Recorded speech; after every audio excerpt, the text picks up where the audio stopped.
is Catherine, your host. Listen, thank you guys for joining. Good morning to the leader in you. This is our next edition, and we have a phenomenal queen with us today, Miss Tiera.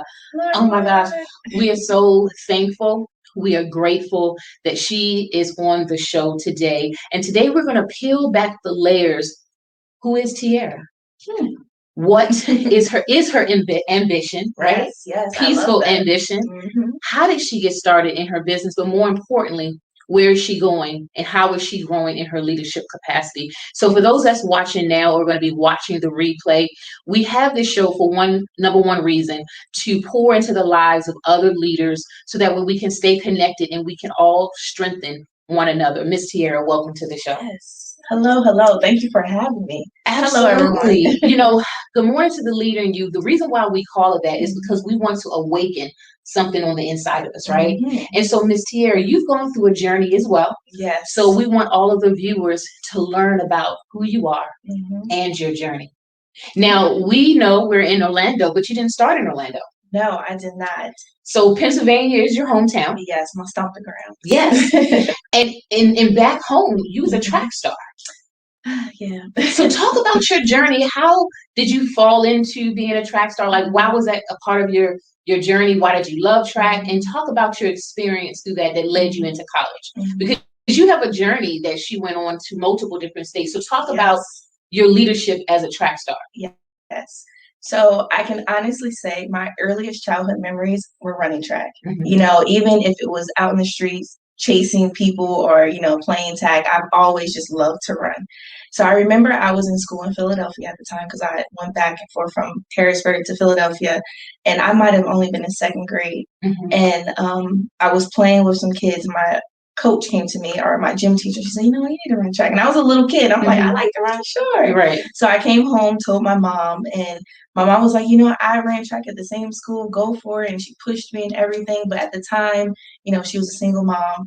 She couldn't take me to practice. And like I said, I was a small kid. Right. So I start, friending the big kids. Hey, can you take me to track practice with you? I was motivated and determined to stick with something that I knew that I loved. Yeah. Even though I didn't know what track was, but I knew I could run. Yeah. So just within that, I made sure that I went to track practice, that I, had track within me, and it just evolved over the years. Eventually I went on to high school, winning state championships, districts, and individual things, setting records that still hold today.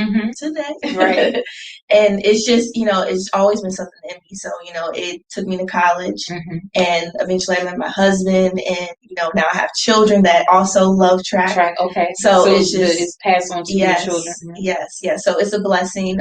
Definitely always been a journey, but something that I knew that was inside of me that I just could never let up. Even when it was hard, practice, I want to quit. I'm coming back. Yeah. I still came back. Even when I had to deal with difficult teammates, I still came back because it wasn't even about them. It was about what was inside of me. Yeah. What I think was interesting about some of the things you said, you knew you had a love for it, and at first it was some fear to be a part of the team. So you asked for assistance. And I think that's something to learn from us as leaders. Sometimes there's areas in our life that we need to grow to, but sometimes we need the help of others, right? Yes. So I think there's a lesson even in that of what you just shared as a leader.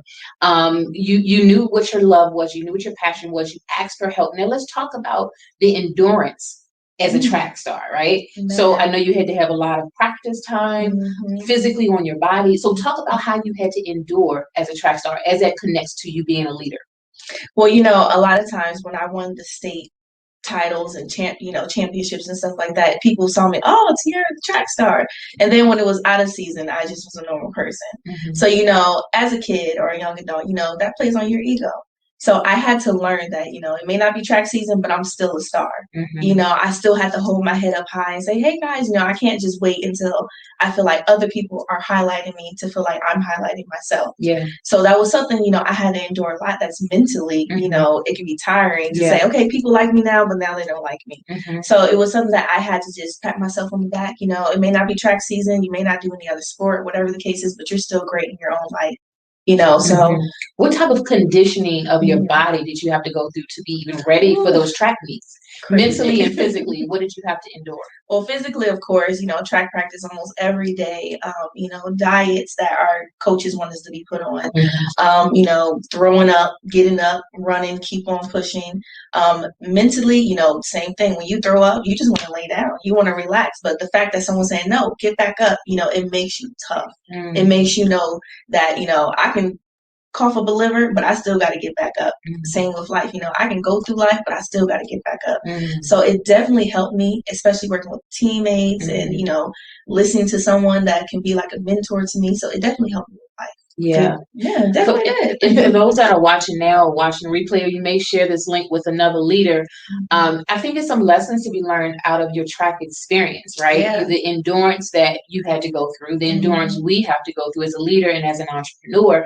There are sometimes we, physically feel we can't move forward. Yes. Because of exhaustion. I mean, you physically, but you had to go beyond that. I mean, I know you had your mentor, but within yourself, what pushed you to keep going even when you felt physically exhausted? The pain, it was pain, but at the same time, it was my passion. Okay. After running so many times and feeling that same pain and knowing that I can get over it, I just start mentally saying, you know what? My legs are hurting, but I know this pain is temporary. So I'm going to get through it faster. I'm going to just step over, I'm going to get through the pain, and I'm going to win this race, and I can go sit down then. Yeah. So the pain was always there. It was always hard. Even if I'm racing against people that I knew may have been slower than me, I still had to push myself to the max. So I still felt pain because I was pushing myself, but I was pushing myself to get me over to the next level where I needed to go. Absolutely. So that was always something that I said, okay, I feel the pain. I'm doing something right. Yeah, but you're going to keep pushing. Yeah, and this is what we're telling everybody watching now or later. You may feel the pain, but keep pushing forward.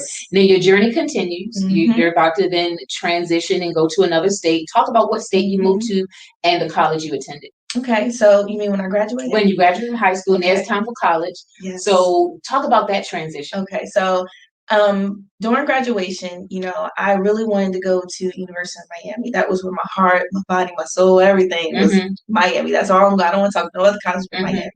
Unfortunately, reality said it ain't going to happen.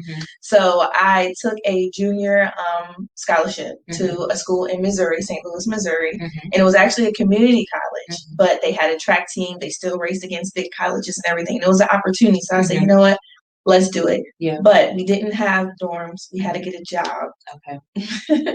We had to live off campus. We had to live in a regular apartment, pay bills, still go to school, practice and everything. So it definitely wasn't what I pictured for myself, especially being the track star. I was like, this is not what, but it was where I was at.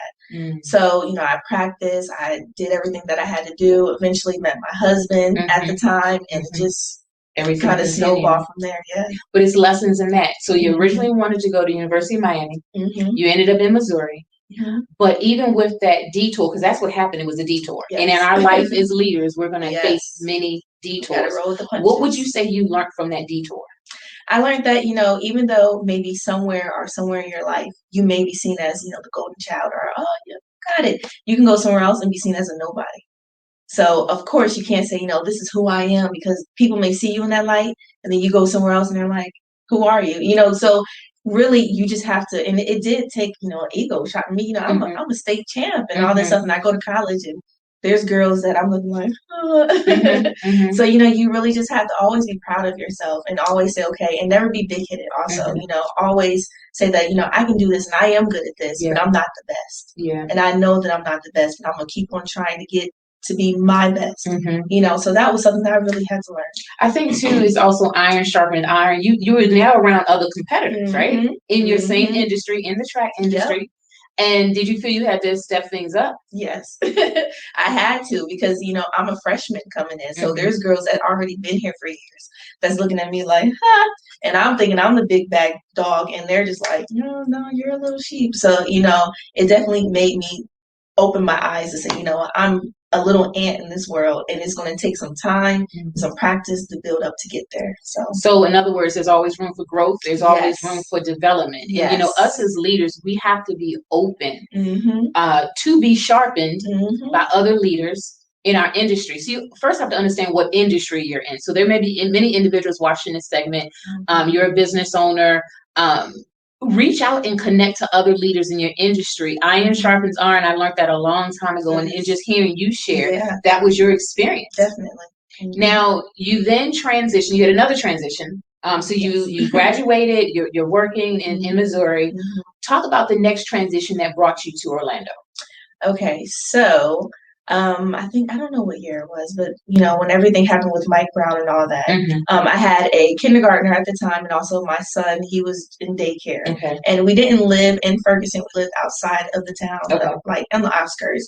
But I took my son to daycare the next day. After the whole riot and everything, and they actually vandalized the daycare, and we didn't live close to where everything happened. That was kind of my breaking point. I'm like, I take my kids here to go to school for safety, and I just don't feel safe. I feel like now that I have a family and I'm not in college anymore, there's no reason for us to be here in St. Louis anymore. It's time for us to uproot and to grow somewhere else. And my husband agreed with me. We felt like St. Louis was somewhere where we just needed to be for the time, but not to raise our family.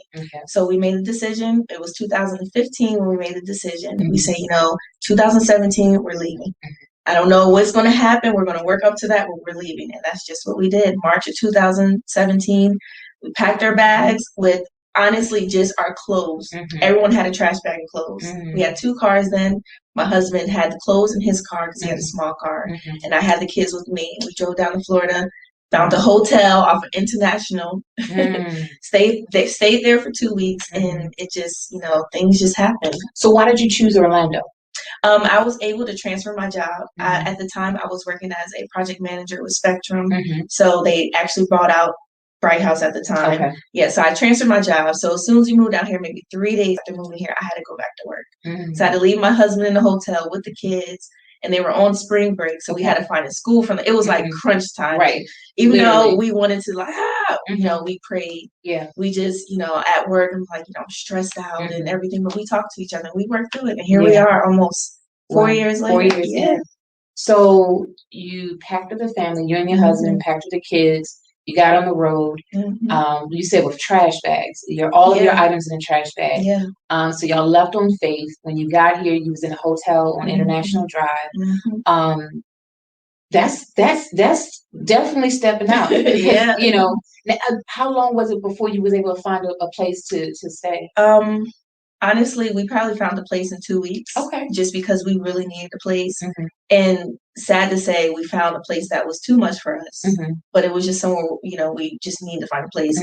We ended up having to move out of that place a couple months later, which kind of, mentally messed us up and wanted us to move back. But we said, no, we're not going to do it. So, we found a cheaper place and just been going from there. But it's been a journey. Yeah. It's been a journey. And we definitely did step out on faith, and I don't regret it. Yeah.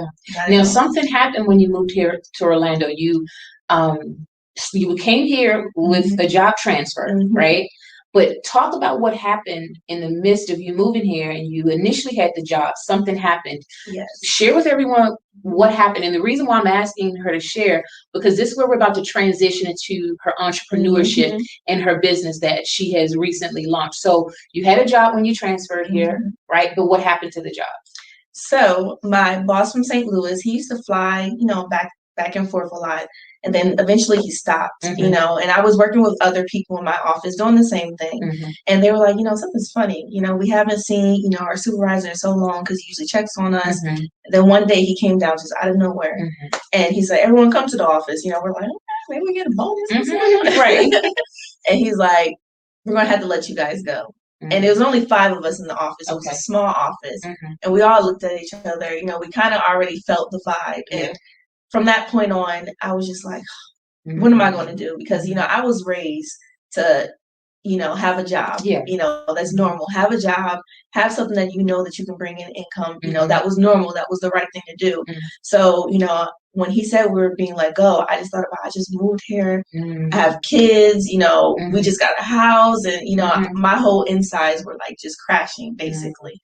And at the time I was, like inside, I was crying. I was like, what am I going to do? So, I went home, talked to my husband, And, my supervisor reached out to me because, I transferred. He said, Tiera, I feel really bad. If you want to move back to St. Louis, we can give your job back. We can even give you a little raise. We can help you with moving, a really good deal. And I talked to my husband. He was like, well, if you want to do it, I don't want to stop you and we can do it. But something inside of me just said, don't. Yeah. Don't. You're comfortable here. Your kids love it here. And you didn't move here for nothing. Right. So just stick it out. And, I stuck it out. And, something in me said, you know what, instead of finding the job, try to do something more. And my more was to create Peaceful Ambition. Peaceful Ambition. And what exact year did you launch Peaceful Ambition? So Peaceful Ambition was launched in 2008. I was actually pregnant with my third child, 7 months pregnant with my third child. And, when you're pregnant, you think about your future. You think about, what's to come, what things that you want to give your children and everything. So one night, and I was already laid off at this time, and, just getting basically paychecks from the just jobs. So I wasn't, really trying to work, but kind of in the headspace that I wanted to still do something. So, one day I was just up, feeling my baby move. And I said, you know what, I'm going to start a business. And at the time, I didn't know what I wanted to do. I didn't know, what type of business or anything, but I just knew that I wanted to start a business. And I stayed up all night, researched things and thought about, words and just phrases for a business that would fit me. And Peaceful Ambition was born. And, I feel like it fits me to the T. And at the same time, now that, I'm spreading the word, it fits other people too. So it's a blessing. And I'm so proud that, I decided not to go back to safety and to continue on taking a step on faith and just me and my husband. For those that are tuning in now or tuning in later, or maybe you're going to share this link, we are interviewing Miss Tiera Wise. She is an entrepreneur. She is a mom. She is a wife. And she also launched not too long ago, Peaceful Ambition. Where did the name come from? What does that mean to you, Peaceful Ambition? So Peaceful Ambition is really a play on, it's a really play on just, I feel like what people think ambition should be. So, a lot of times when people say, I'm ambitious, I will go for anything, they're aggressive, they're, nothing can stop them, which is good. You should always have that inside you. Right. But when I say peaceful, it means that, you can be ambitious in your own light, in your own peace. You don't have to look to other people and see what they're doing to make yourself feel ambitious. I'm ambitious because this is what I want for myself and I deserve it. So I'm going to go for it, but not because this person is saying you should do it or all these people are doing it, but because I want to do it. Yeah. And it's something for me. So, Peaceful Ambition is just like, peanut butter and jelly. Yeah. Okay. And you know what, just in how you were sharing and breaking it down, I'm sure many others can identify with having many ambitions in their life, right? Yes. They have desires, they have goals, they have dreams. And sometimes we just need that extra boost. Yeah. And with your company, you're a life coach, right? So someone may be watching now or later and you may feel connected to this video. You feel connected to what Tiera is saying. I know she's accepting new clients. Talk about your life coach services. So as of right now, I am opening up my books and my time in my life for life coaching services. I really want to reach out to anyone that just feels like they may be lost in life or just need that extra boost. And, sometimes when I say lost in life, it's just more so finding who you are again, finding your happiness in life or finding, those things, those goals that you want to go for to be ambitious again. So, I do YouTubing. So I do a lot of, just videos on just trying to help people generally. But, I am opening up my time to do one-on-one coaching, to talk to people, to hear their issues, or just to be a listening ear, or to give my advice, or to be a friend, or whatever the case is, or even to tell my story to help them. So I'm open. So take us through what an experience would look like. Let's say someone called you, they set up an initial time of connection. What can someone expect if you become their life coach? So the first steps that we're going to do is basically, I'll send you some questions just because I want to get a feel of who you are and to kind of know, what to talk about and, what it is that you actually need help with. So once we actually get those questions out the way, maybe email to me, we have the lesson or the session, I want to sit down, I want to talk, I want you to feel comfortable. And I just want to get to know you at first. I don't want to talk about your issues because we know that it's there. We already established that. I want to talk about you. I want to know about your goals. I want to know, the person that you want to be also, because that's very important. Yeah. Not only knowing who you are now, but who you expect to be out of the coaching. Yeah. And, just go from there and just work on things, do lessons together, communicate often. And, if we have to become each other's friends, sometimes people just need a friend. Right. So I'm open for, just helping overall. Yeah. And so, I think what I'm gathering from you, a lot of times when we're building our business model, we have to build it from our passion. Yeah. So you started off this journey, for those that's been watching from the beginning of the segment, you started off your journey as a track star, right? Mm-hmm. Then you went on to Missouri. It wasn't your ideal location initially. Initially, you wanted to go to Miami, right? Yes. To the university. Yes. But your pathway was detoured. Mm-hmm. But through that detour, you met your husband. Yes. Right? Yes. And then you had another detour that brought you to Orlando, right? Mm-hmm. And when you came to Orlando, it was by faith, because you stated that you, your husband, kids, all of your belongings was in trash bags. Mm-hmm. You stayed at a hotel, right? Mm-hmm. 2 weeks. And then that's when you found your first home, right? Yeah. But then you had to take another detour. Yeah. It's a reason why I'm recapping this, because life is full of detours. Yes, a lot of dips. You know what I mean? Yeah. And I think for anyone that is looking for a life coach, why not it be someone that actually went through detours themselves? Mm-hmm. Because they can identify with what you've been through. They can identify on how to bounce back from a detour. Yes. That's what I'm hearing from you. You learned how to bounce back from detours, right? Mm-hmm. And so some of you may be watching now and you feel that you're in a detour of your life and you feel like you're having some struggle with bouncing back. I encourage you to connect with Ms. Tiera. Ms. Tiera, what is your social media handles, that way people can connect with you, or any contact information you want to share? Mm-hmm. Guys, you can find me on YouTube, Instagram, and Facebook as Peaceful Ambition. DM me, reach out to me. I answer DMs, comments, or whatever the case is, especially on YouTube. I say we are a tribe, so I like my people to communicate, to pull each other up. Every Tuesday I do something called Tea Time with Tea. So it's a live. Sometimes I do call-ins. Yeah. Talking about a topic, hearing from people. Yes. So, you guys can always find me on Tuesdays, or just anytime really on social media, Peaceful Ambition. Absolutely. And again, what would you say to that entrepreneur that's just getting started, or maybe they're already established, but they felt or feel that they have hit a detour? What 3 things that you could share with them as a motivational tool to continue for them to push forward?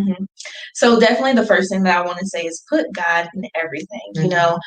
During my times hitting detours, roadblocks, I broke down many a times. I cried, I had to lock myself in the bathroom sometimes to not have my kids see it. But at the end of me breaking down, I prayed and I got back up. I said, God, I'm done. I shed everything. Now it's in your hands. So we have to put God in everything. We can't expect to be successful without having him in it. Yeah. So that's definitely number one, the most important. Number 2 is there is no perfect time. If you haven't already started your business, or maybe, you're kind of in and out of it, there's no perfect time. Just go for it. The perfect time is when you make it your time. That was me. I had Peaceful Ambition up, 2018, but I was kind of still like kind of figuring it out. Yeah. So, just one day I said, you know what, I'm gonna just, I'm gonna just do something, and just go for it. Once you take that step, baby step, large step, leap, whatever it is, just do it. Just no perfect time. The time that you make is the time. Yeah. My last thing that I would have to say is just always encourage yourself. Being an entrepreneur, that means that you are the business. You are the everything. So you have to learn to encourage yourself, because you may not have partners, you may not have employees, you may not even have support from other people. So you really have to say, you know what, this is my baby, and I'm gonna grow it to be my baby, my teen, my grown up, and I don't need people to do this, because I'm gonna do this for me, and I'm gonna do it. So just believe in yourself and keep on pushing, and always put God in. Absolutely. Listen, there sometimes we hear, especially since the pandemic hit, that some businesses feel that, it's going to be much harder, to continue to grow their business. How do you feel about it? Like, did the pandemic, hurt your business any kind of way? And if not, how did you push through when the pandemic hit? And where do you see your business growing in 2022? Yeah. So I feel like, because I do YouTube, it's online, I don't think it really hurt me so much. Actually, I feel like it helped me, because of the pandemic, a lot of people are having issues that they didn't even think of. before. So, that's kind of my space to come and say, you know what, I know you may be going through this, and here I am. Let's talk about it. So, it gave me kind of a bigger audience. More people are at home, more people are realizing that YouTube is something that not only you can go to just be entertained, but somewhere you can go for help also. Right. So, it helped me at the same time, unfortunately, because of the pandemic. And, for 2022, as of right now, I'm working on my own purse line. Okay. Yes, my own purse line. So you got another business line? Yeah. So Peaceful Ambition is, I want it to be, of course, motional, but at the same time, I want to have actually physical things that, a woman can wear and to feel good about it, and not to spend a whole bunch of money. Okay. So look out for that. So you're working on a product line? Yes, a product line, purses and accessories. So 2022, Miss Tiera Wise, multiple businesses. We have Peaceful Ambitions. Stay on the lookout for the purse/accessory line. Yes. It's going to be coming out in 2022. What's your Instagram handle again? Peaceful Ambition. No underscore, no space, just Peaceful Ambition. Listen, I've been following her page on Instagram, and one of the things that I really was connected to was the energy, the positive flow, the inspirational videos. So you want to make sure you go and follow her page, get plugged into what she is doing. Although she is based in the Florida area, however, her business is statewide, so you can connect with her. So let's talk about your other business. What inspired you to want to start your product line? So I love purses. I love purses too. Yes, I love purses. And I used to not be that way. It wasn't until I had my first daughter and I had diapers and all these things. I was the person that just put stuff in my pocket. I'd be like, can you hold this? After she was born, I realized that, having the bag is so important. And also she was a really girly girl. So she forced me to get purses and stuff like that. So I grew into loving purses. And I like unique purses, not just what everyone's wearing or just any name brand. I want things to look different. I want it to pop, and I want to feel confident with what I have. And I feel like accessories give you that extra pop sometimes. So, I'm starting my own purse line, and I'm excited. I'm proud. I'm stressed. I'm everything, but I'm keep on going. I'm not stopping. So. Absolutely. And so, you're not stopping at one business. So there may be someone watching right now, even it's like, I have a couple ideas in my mind. I have a couple ideas in my head. I'm not really sure which way to go about it. And you know what? You can birth all of your businesses. You want to have a strategy, of course, on how you're going to do it, but you can birth your businesses. And what I'm hearing from you, you're doing it in stages. You started Peaceful Ambition first, and you let the foundation grow. And now you're about to pop out in 2022 with your product line. Yes. And so it's a process. It is a process when you're building. So don't get dismayed. Don't get discouraged. One of the things you have to do, though, is you have to circle yourself with like-minded individuals. This is why we have our show, Good Morning to the Leader in You. Someone may be watching from a remote location and you feel that you don't have a leadership circle around you. This is what this segment is for you to meet other entrepreneurs, other leaders in the community. That way you do have an extension. So once again, plug your contact information. Yes, guys, you can find me on Facebook, Instagram, as well as YouTube, Peaceful Ambition. Please do not be afraid to DM me or whatever the case is. I love to talk to people, reach out to people, and just hear from you guys. So find me Peaceful Ambition, guys. Absolutely. And if there's anyone watching that need assistance with business development, strategic planning, send me an email, ct@catherinetrotter.com. CTR Strategy Solutions, you can find that on Instagram as well as Facebook. I would love to work with you and coach you through sometimes those turbulent phases, those detours when you're trying to put together a business plan. Because sometimes that in of itself can be challenging. So I would love to work with you. Listen, we're going to see everybody at the top, and I'll give Ms. Tiera the final words. Yes. Well, guys, first, of course, I want to say thank you so much for having me on your show. This is definitely a blessing and the opportunity that I've been crying out for. So I definitely thank you for letting me come on your platform to just speak about Peaceful Ambition and myself. And guys, just to wrap things up with me, I just want to say again, never ever think that you have to live in someone else's light, someone else's fear, someone else's doubt. When you have a plan and you have a strategy and you have the mindset to want to change, go for it. Because at the end of the day, even if you were born as a twin or whatever the case is, you live with yourself. You have to carry yourself, so just go for it and believe in yourself and keep on going. And never stop, never stop, give in. Never stop. And we're going to see you